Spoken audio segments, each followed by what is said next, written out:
TV lice koje je obeležilo zadrugu nije više deo elite. Dušica Jakovljević dala je otkaz na televiziji Pink posle 10 godina rada na istoj, a kako saznajemo, voditeljka je otišla iz Srbije. Sada je ova situacija prvi put prokomentarisala njena koleginica Ana Radulović. Radila sam i petak i subotu, kao i juče. Nisam stigla ništa da vidim, ni da se čujem sa Dušicom, a ni da spavam i jedem. Kad budem znala detalj više, prokomentarisat ću. Mi se privatno ne družimo, Dušica i ja. Koleginice smo samo. U svakom slučaju sam se iznenadila, poručila je Ana i dodaje.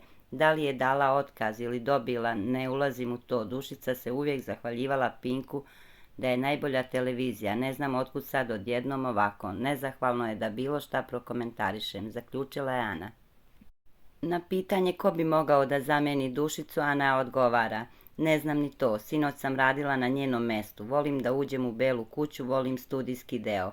Ukoliko budem radila, rado ću prihvatiti taj posao. Koliko bude došao i neko drugi, poželet ću mu sreću. Nezahvalno je i da prokomentarišem da li će se Milan Milošević vratiti, jer se sve brzo desilo. Produkcija će na kraju napraviti najbolji potez, zaključila je Ana Radulović.